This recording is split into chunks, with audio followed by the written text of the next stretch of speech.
โก้เลยขยันว่าสิมีโฟนะคือสิบุคือน้อยกกไม้พี่น้องเอ้ยนี่พี่น้องเอ้ยจะเป็นเมฆ2คน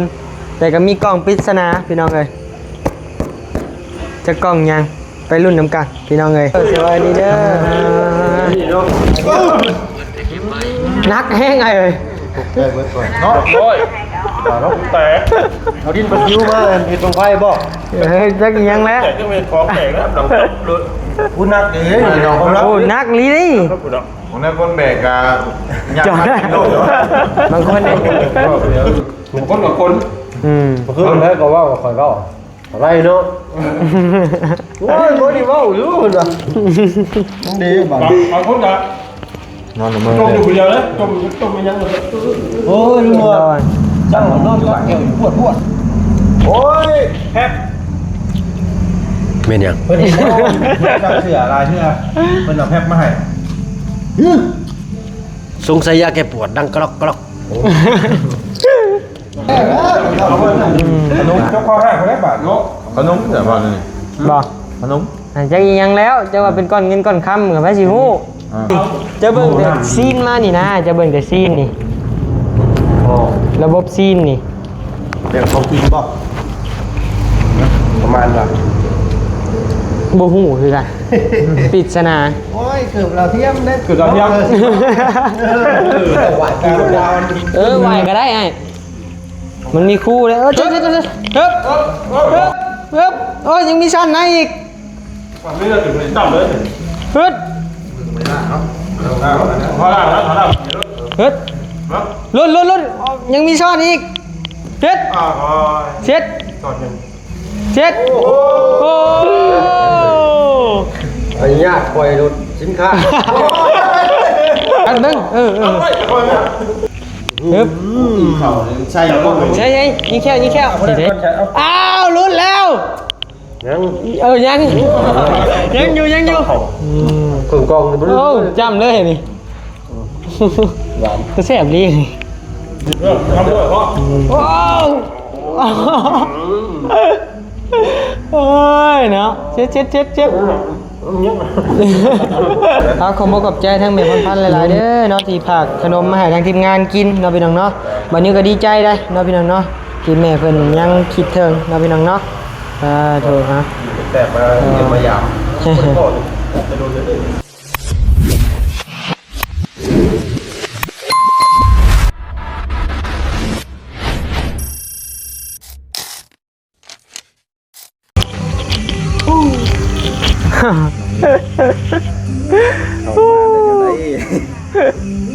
พี่น้องไงโก้เลยขยันว่าสิมีโฟนะคือสิบุคือน้อยกกไม้พุ่นนะพี่น้องเลยหน่อยดิบ่ก็มันน่ะเฮาบ่อยากจอดแคมทางนะมันมืดมันต้องได้เปิดไฟแม่นละย่านไฟมันมืดบัดนี้ก็เลยว่าเอาเข้ามาซะบ่ยากดอกค่ากับโพวินหลายคันอยู่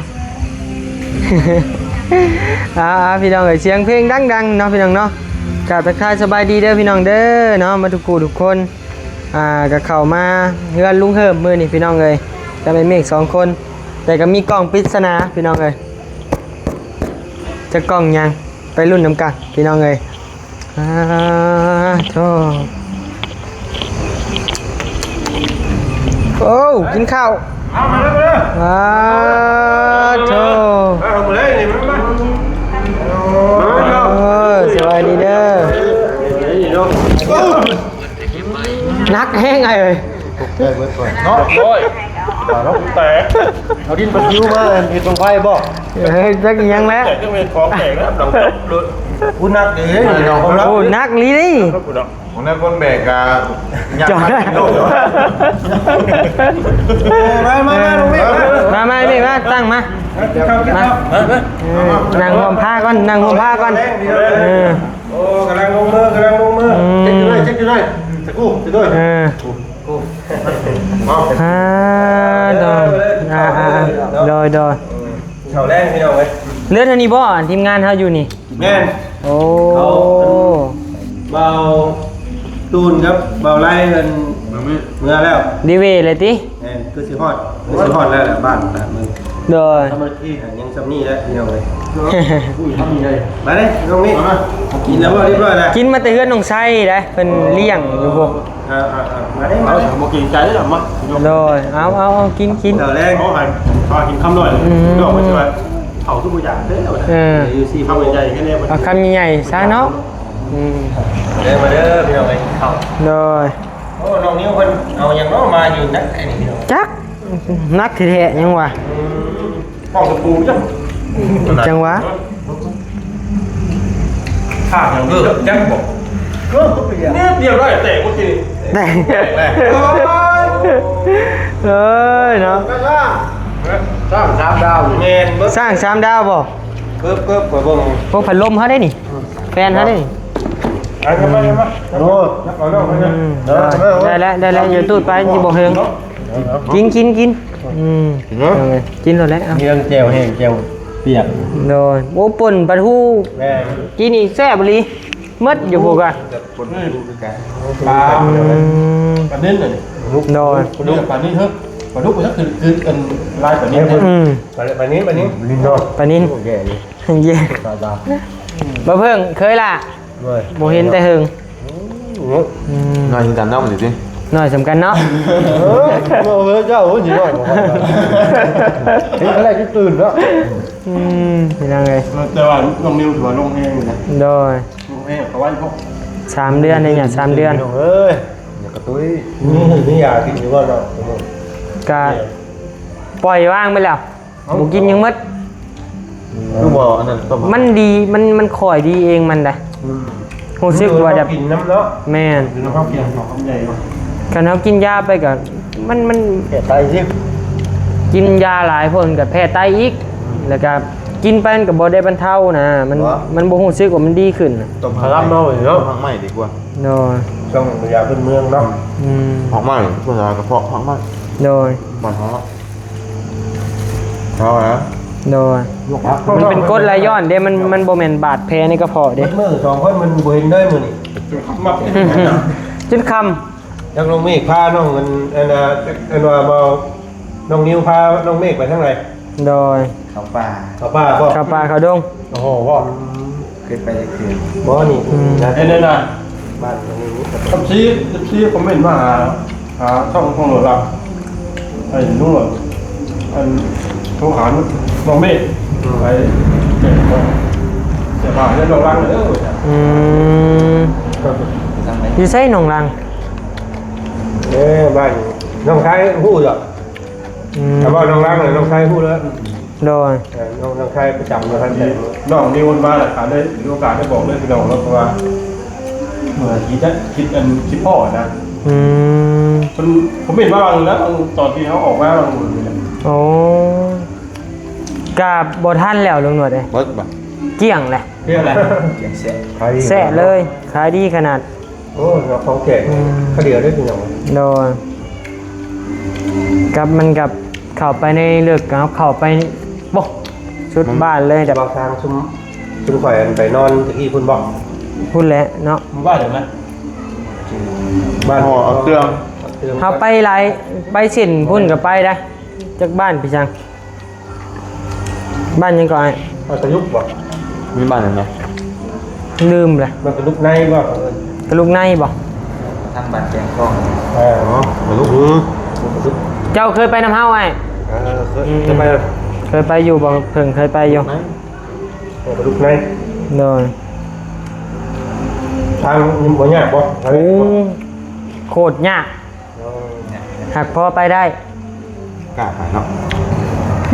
มันจักสิว่าได้ไดใจมันแบบ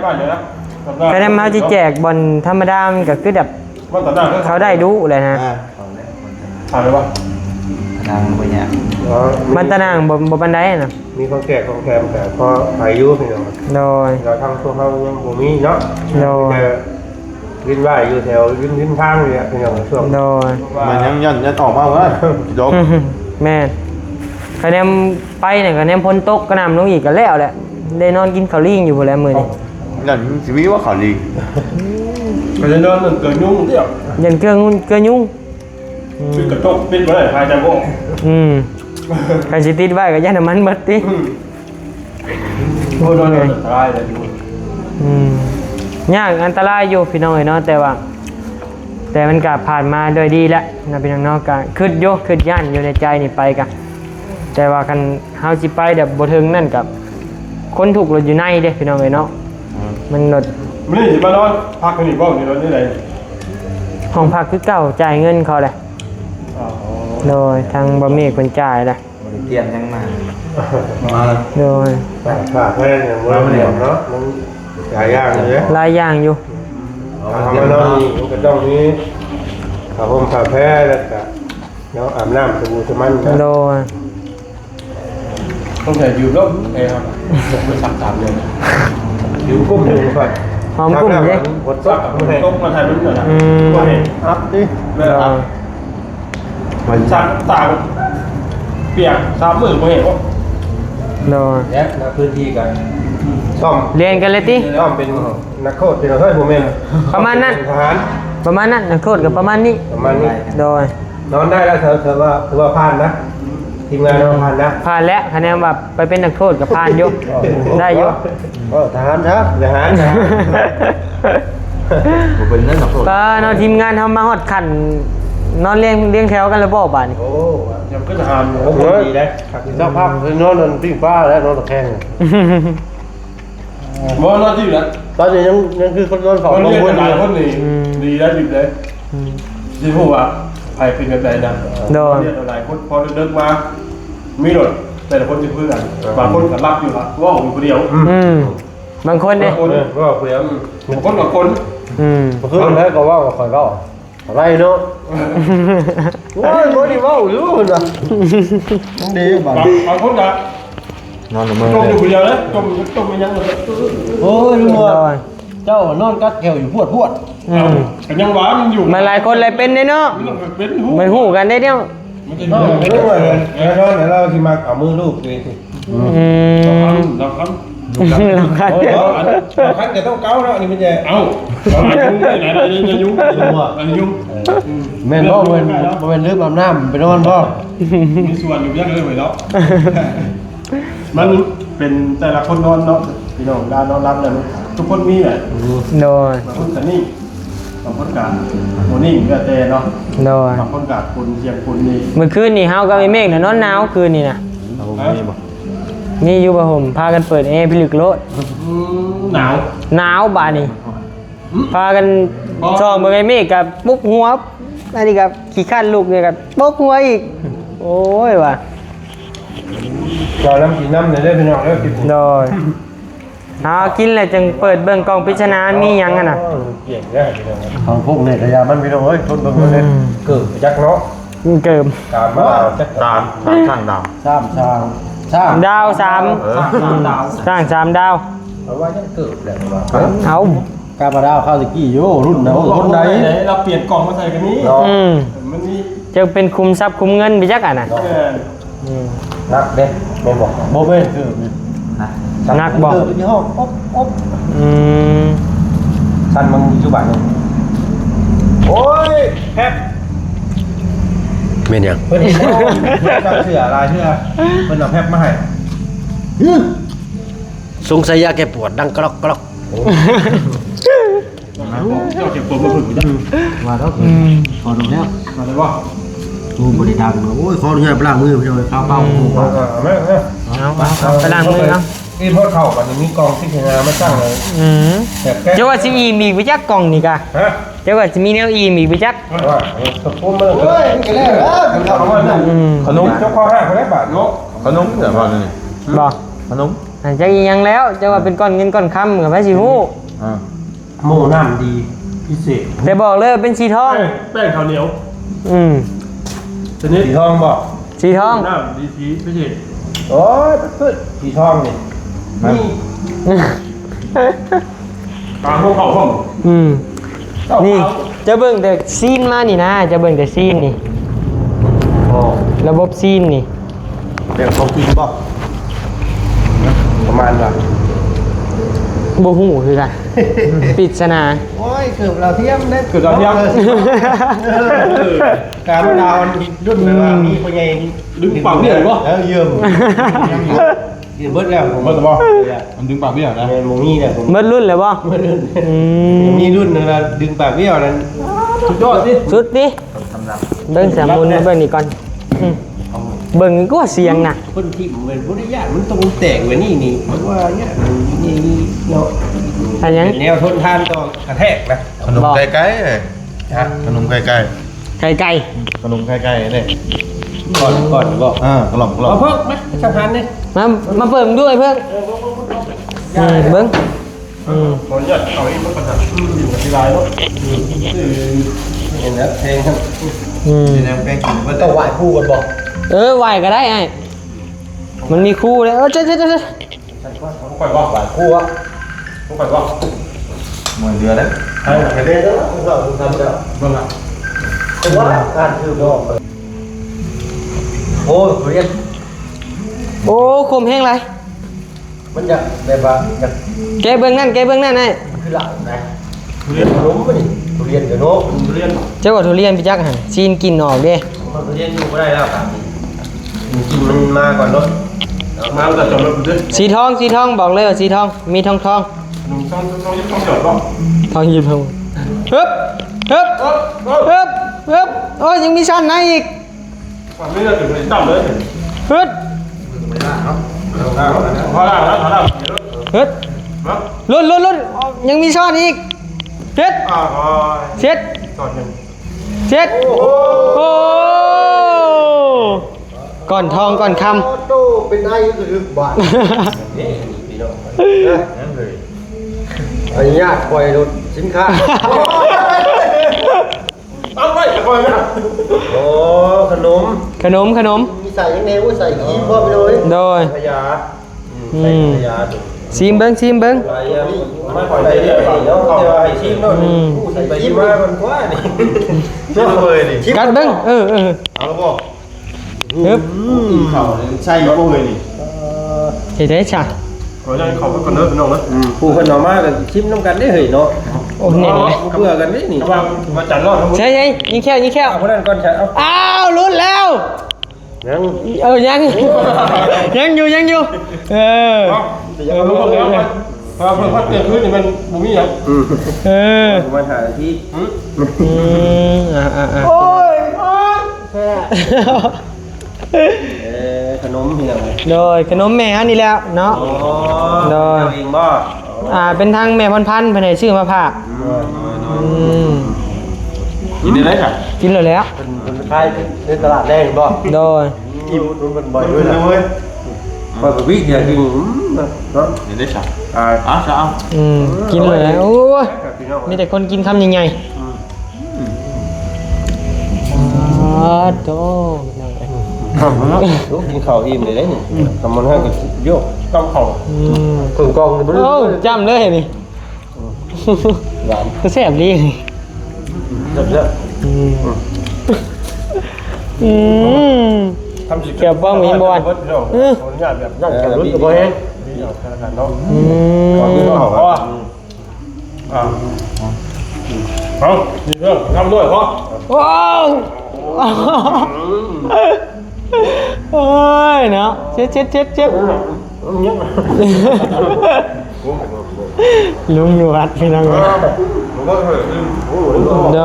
ย โอ้ดีจุกกาแฟตอนเช้าเนาะ แมนคันกินโบเมิดกับไปผากน้องๆเพิ่นก็ได้บ่ยาก ตัวบุญเนาะ โดยบ่มันอยู่ได้ประมาณอาทิตย์หนึง เขาบ่ได้เอาเข้าตู้เย็นบ่อันนี้ก็ เข้าตู้เย็นก็ดีคือกัน อันนี้ได้6มื้อหรือบ่ ฮะ อันนี้ได้มา6มื้อหรือบ่ บ่โอ้ยหาเต็มวันนี้แล้วกัน จะทอดป่ะ โดย ทอดเองป่ะ แม่เฮาเลยถอน ครับ หากตอนฮอดบ่แล้วสิแซ่บกว่าใครมีไมโครเวฟนี่เวฟก่อนนี่โอ้ยแฮงคัก จุกกาแฟตอนเช้าลืมเข้าเลย กินขนมเนี่ยกินเขาได้แล้วแต่นะ โด แต่ ย ว่าเขาเนี่ยมันทำว่าอยู่นะเขาอิ่ม กินข้าวอิ่ม มันก็เลยกลายเป็นว่าจากแช่ตู้เดิมมันกินได้หลาย โดย กระสุดเท่านี้แหละผมแซ่บแล้ว เอาขอบคุณใจทั้งแม่พันธุ์หลายๆเด้อเนาะที่ฝากขนมมาให้ทางทีมงานกินเนาะพี่น้องเนาะบัดนี้ก็ดีใจได้เนาะพี่น้องเนาะที่แม่เพิ่นยังคิดถึงเนาะพี่น้องเนาะ โทษฮะ แต่มาเก็บมาหยามคนพ่อจะโดนเลย บริพอติดโดนตั้งแต่สมัยอยู่หน้าบุจักเนอนลุงอ่ะ หมายจิ๋วนี่ขนม พี่น้องไเอ้ยม่ด้วยมันเบิร์ดเขาถือว่าก่อนตอนกินข้าวพายุ โดย มึงบอกว่าอ๋อ เฮาก็ไปเมกา วางแผนเมียนี่ก็โอ้ยว่าคะแนนว่าออกมาบ่ได้ก็สินี่แหละว่าผ่านช่องน้ำต้นนี่แล้วว่า ได้อยู่มือนึงอ่ะ โอ้ มือสองมือได้อยู่ ไว้ประมาณนั้นแหละ อีกหน่อยเขตชนบทนี่บ่เพิ่นได้กินเพิ่นเป็นนี่ เอาไปแล้ว ยอดได้นี่ จะก้อนวะหลายเติบได้เอาไปแจกได้ ถือว่าขนมอย่างดีของเพิ่นเด้อ แม่ชุดแล้วเอาไปแจกเพิ่นโยหลายก้อนเติบ ล้างมือก่อนเด้อ โดย กองสร้างเออแล้ว บ่ได้บ่แม่นเกิบได้แป้งข้าวเหนียว เดียวว่า โอ้ยเสียยี่ห้อเลยพี่น้องเอ้ยอาจจะได้กระผากพังง่ายเด้อเนาะรถน้องออกบ่ได้กับโพวิจอยเด้อ น้องคนบืนก็มาฮอดจอดเดินก็ขอบคุณขอบใจท่าน โดย น้องนี่กับน้องเมฆหลายแล้วน้องนี่แล้ว โดยขอบใจให้คือกันเนาะที่ว่ายังเบิ่งแย่งหักแพงน้องนุ่งเนาะ เก่าเก่า พี่น้องเลยไปพี่น้องเลยพังวันนี้ก็สิขอโตวลำลาก่อนนะพี่น้องเนาะเดี๋ยวพบพ่อกันใหม่ในคลิปหน้าสำหรับคลิปนี้ลาไปก่อนแล้วสบายดี